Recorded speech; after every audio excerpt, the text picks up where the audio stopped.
Lo leo. Para el Instituto Carmen y Severo Ochoa, con orgullo y agradecimiento que estoy seguro Carmen compartiría. Severo Ochoa, mayo de 1989.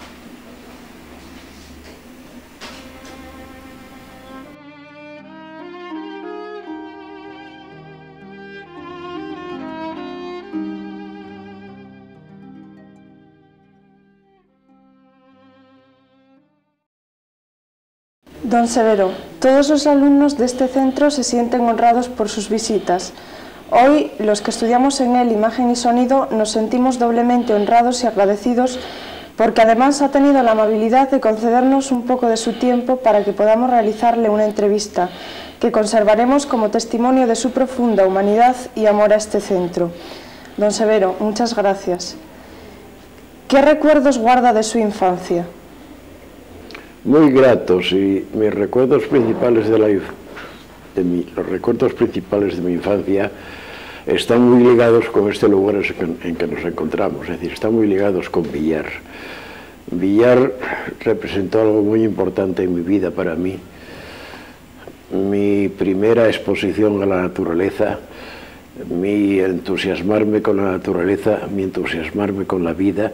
En algunas ocasiones he dicho que mis andanzas por las playas de los acantilados, las playas rocosas que están en estas cercanías, quizá contribuyeron grandemente a aficionarme a la biología por la cantidad de vida extraordinaria, animal y vegetal, que se veía en los pozos que quedaban durante la marea baja, en las oquedades de las rocas, y yo me pasaba horas y horas contemplando.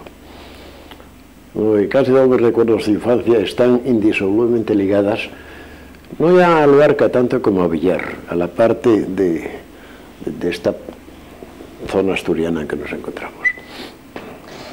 ¿Cómo era su vida en el Luarca de entonces? ¿Le gustaba pescar, subir a los árboles, como a los demás niños? Sí, subir a los árboles, me gustó una temporada cazar, después enseguida me arrepentí porque me daba pena destruir vida. Pescar pescaba algo, pero nunca fui muy buen pescador, pero sí, horas y horas me pasaba por los acantilados y por las playas observando la vida y la naturaleza. Siempre me gustó mucho la naturaleza. ¿Sus padres le exigían mucho los estudios? ¿Alguna vez le reñían? Si me reñían no era por los estudios, porque yo en general fui bastante buen estudiante. Me reñirían por trapisondas y otras cosas que hacía, ¿no? ¿Guarda buen recuerdo de sus primeros estudios? ¿Eran muy duros los maestros de entonces? ¿Eran muy? Muy duros, ¿le castigaban? No, yo no recuerdo que fuesen duros, ¿no? No, me parece que eran buenas gentes en conjunto.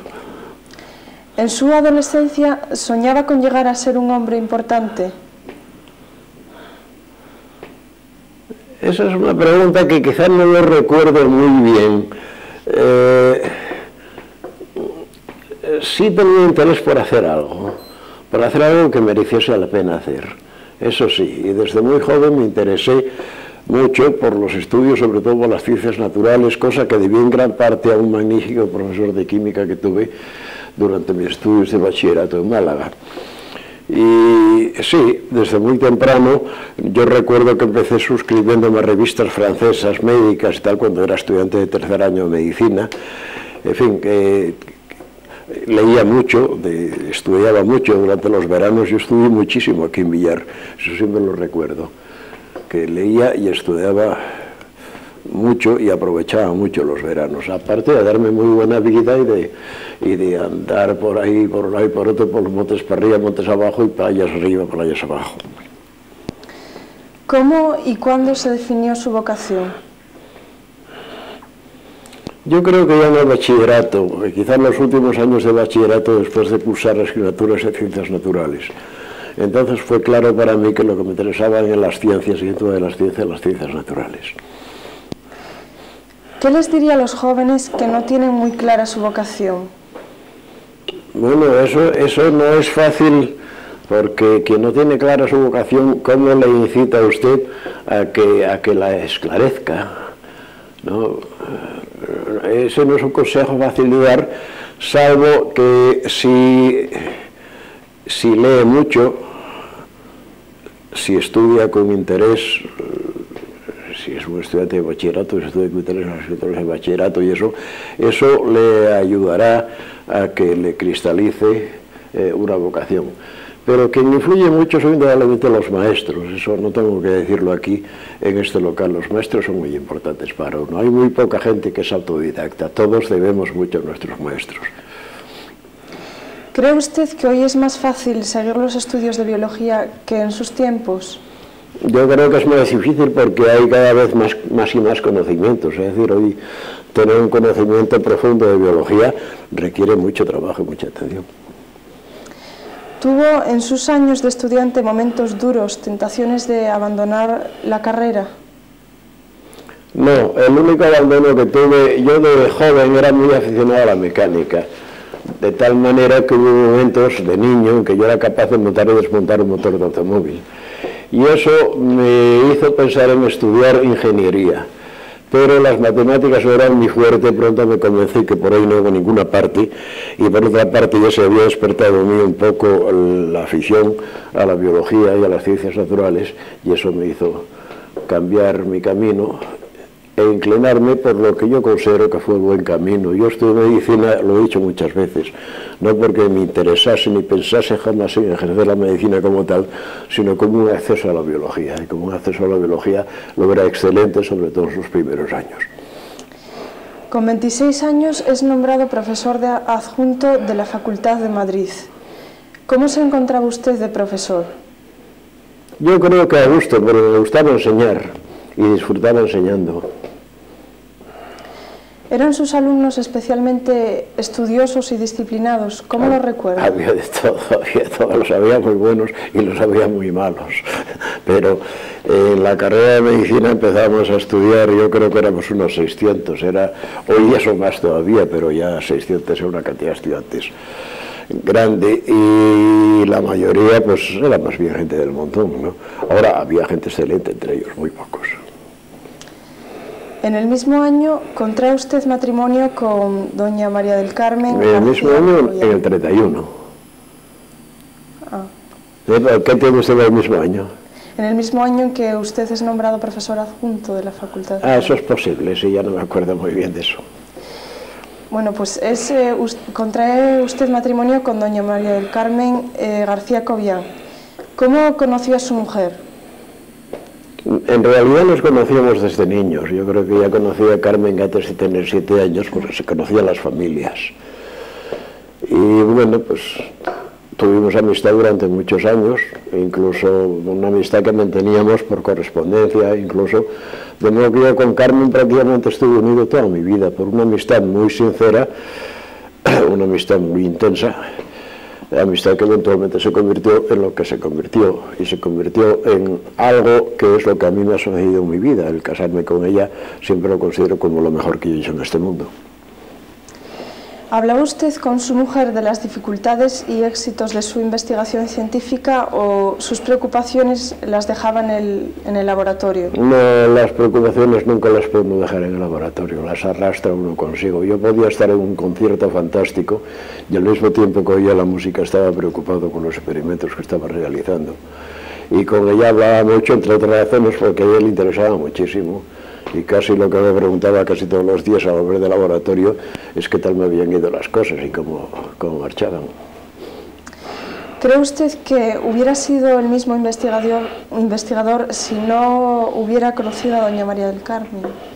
Posiblemente no. Yo creo que Carmen contribuyó enormemente a que yo hiciese aquello que me gustaba hacer y que lo pudiese hacer sin otras preocupaciones, porque ella me las quitaba del medio.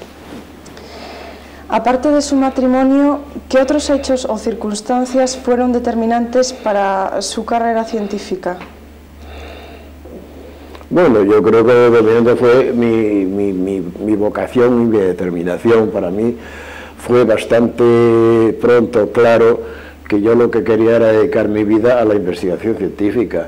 Eso no me cayó del cielo, me cayó de la personalidad científica mayor que ha tenido España y una de las mayores que ha tenido el mundo, que era don Santiago Ramón y Cajal, Yo por las lecturas de las obras de Cajal, de su vida, de sus consejos, etcétera, etcétera, llegué a la conclusión de que yo lo que quería hacer era lo que había hecho Cajal, no llegar a ser lo que fue Cajal, porque eso era imposible, pero por lo menos seguir en su camino, y ese camino procuré seguir.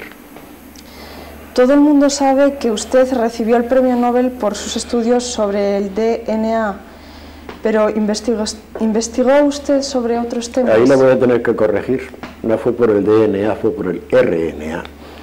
Hay dos tipos de ácidos nucleicos, ¿no? El RNA y otro el DNA. Y por lo que a mí me dieron el premio Nobel fue por el descubrimiento de una enzima capaz de sintetizar algo muy análogo al RNA, no al DNA. Pero venga, los dos ácidos nucleicos participan en la herencia y en procesos biológicos fundamentales.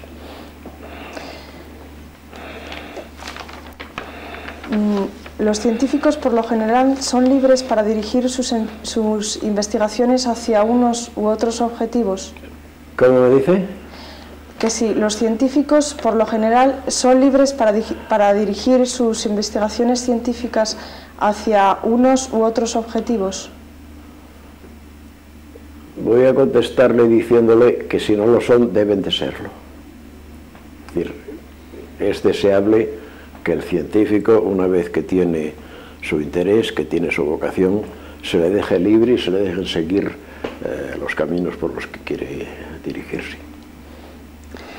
Sabemos, porque se lo han preguntado muchas veces, que el premio Nobel de 1959 le proporcionó gran alegría, pero un año después de haberlo recibido, ¿cómo se sentía más importante, con mayores responsabilidades? Yo, por decirle la verdad, nunca me sentí importante, ni me sigo sintiendo. Ahora, el premio Nobel es algo muy agradable que naturalmente, pues sí me produjo una gran satisfacción. ¿Quisiera añadir usted algo más? ¿Añadir algo más?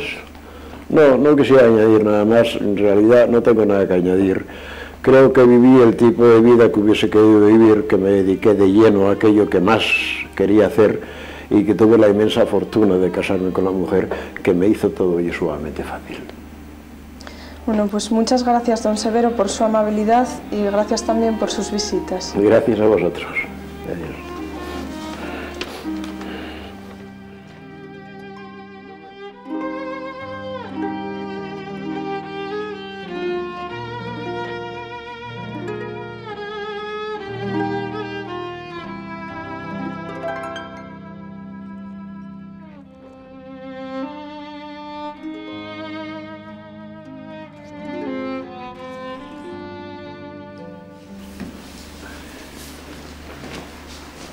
Hoy está todo muy sofisticado, en mis tiempos no había nada de eso.